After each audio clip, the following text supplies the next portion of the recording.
Hi, my second grade friends. It's Mrs. Real here. Today I have a story for you. That's kind of a bonus story.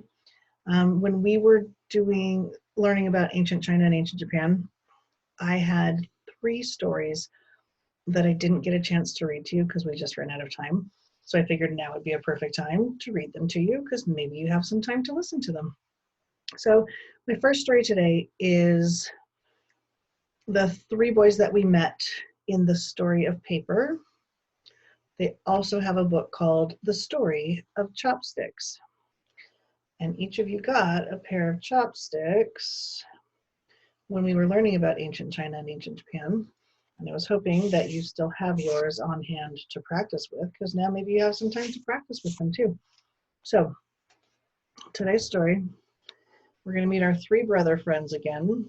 It's called The Story of Chopsticks. And I even have a little bowl of snack over here that I might try to eat with my chopsticks after I'm done reading to you. So here is the story of chopsticks.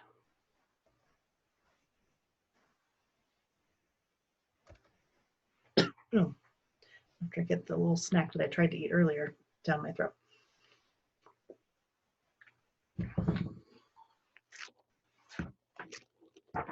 The story of chopsticks.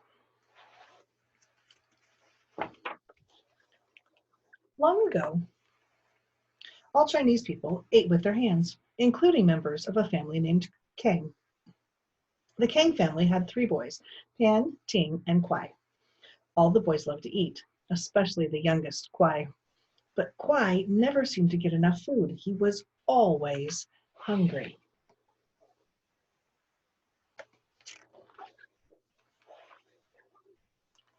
One afternoon, Mama Chang called out, "It's time to get ready for dinner. Papa, cut the chicken. Pan, peel the sweet potatoes. Ting, start the fire. And Kuai, get water from the well." Wonderful smells soon filled the house. Kuai's tummy rumbled. If only I could eat my food right away, he thought. But if I pick it up too soon, it burns my fingers. And if I wait too long, my brothers get most of it and leave me nothing. He thought and thought. "Time for dinner. Everybody wash hands," shouted Mama.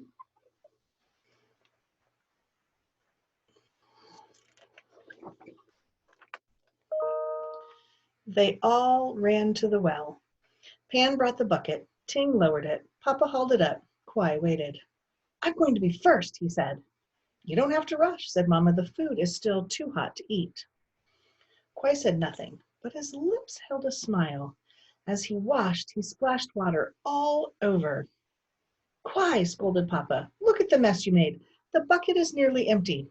Ting, help me refill it." While they got more water, Kuai ran back to the house.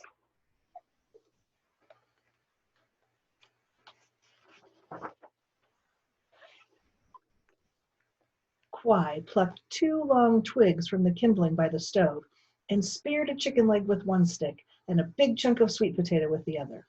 Then he started to eat. The food was still hot, yet he didn't burn his fingers. Best of all, he didn't have to race his older brothers. For once, he was going to get enough to eat.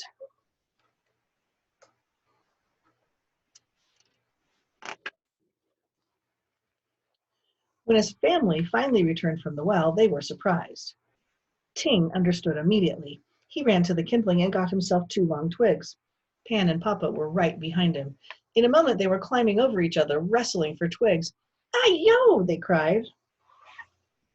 Kuai never stopped eating. After a while, things settled down. Everyone had a pair of twigs, even Mama.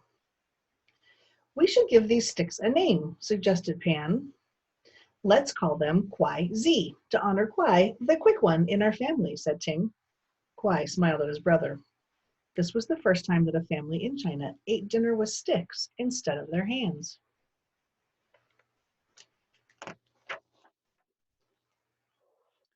A few days later, Mama came home very excited. "Mr. Wang is holding a wedding for his daughter.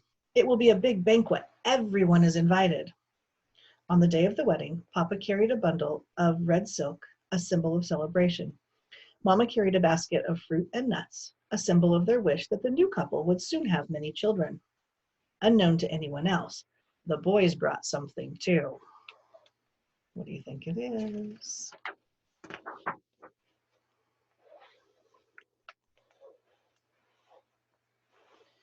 When they arrived, Kwai led his brothers to join the other children.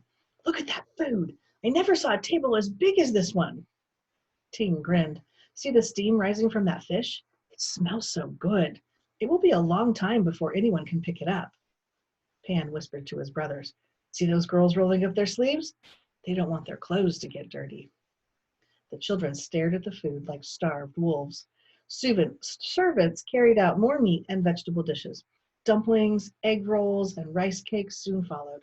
All the children moved in closer, getting ready to strike. Kwai looked at his brothers. Let's go!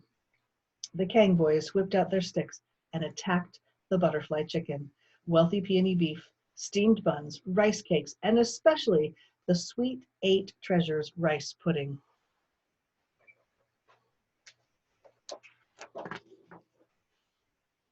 The other children stared at them. Some tried to grab food for themselves. Ay-yo, they yelped, it's too hot. The smart ones ran off to find their own sticks. Before long, all the children were searching for sticks.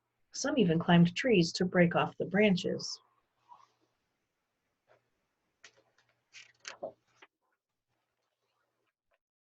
What is all this noise? Asked Mr. Wang. Soon all the grown-ups were gathered around the banquet table, even the bride and groom. Children held all kinds of sticks. A tall boy held 2 large branches. A toddler carried tiny twigs. Some children had their arms full. Papa opened his mouth to scold the boys. When he did, Kwai put a big piece of meat in his mouth. Try the chicken, he cried. Now Papa was too busy chewing to yell at them. But Mama wasn't too busy. Boys, she cried, boys! Pan put a big piece of rice cake in her mouth. Now Mama couldn't scold either. Mr. Wang looked sternly at the running children. He glowered at Mama and Papa who were chewing away. Ay-yo, he cried.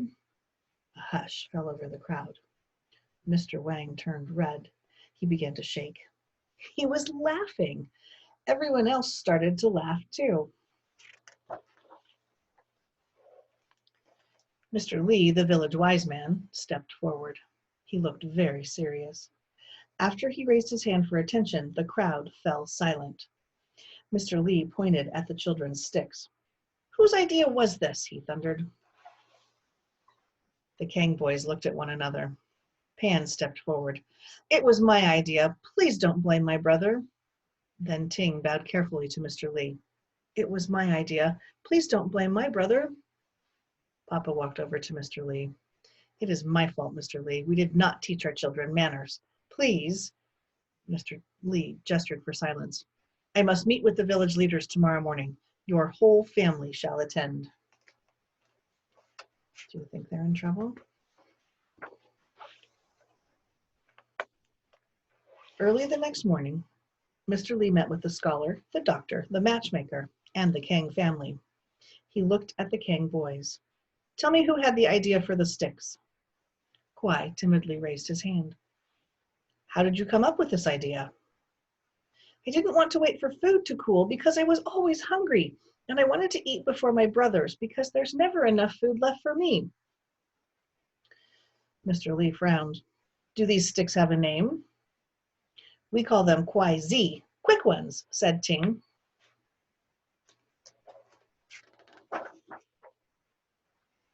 Mr. Li turned to the other elders. I would like your suggestions for the proper way to eat. The doctor said, we should let our elders begin the meal. We should not stir food in serving bowls, said the matchmaker. The food should be cut into small pieces so that it's easy to eat, said the scholar. Then he added, what should we do about these, Kwai Zi? Mr. Li smoothed his long white beard and took a sip of tea. None of these rules conflicts with using Kwai Zi to eat. After much thought, I say that eating with Kwai Zi is a good idea. I will write a report and send it to the emperor. The emperor also liked eating with Kwai Zi. Before long, people were using them in every part of China. From there, Kwai Zi spread to other countries, including America. There, they are called chopsticks, quick sticks. As for the Chang family, they opened the very first chopstick factory.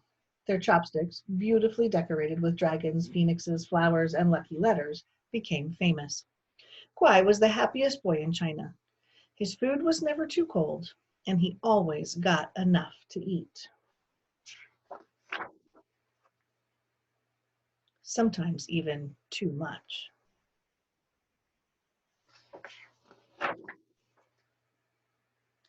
The end.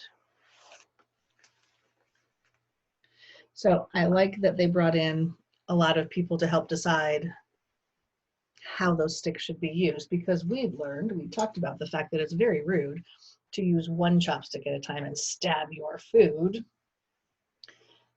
and that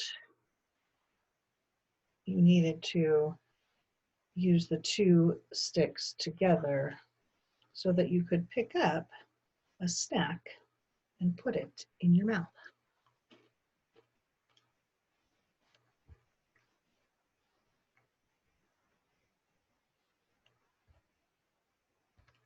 So my friends, I have 2 more China stories to share with you over the next couple of weeks.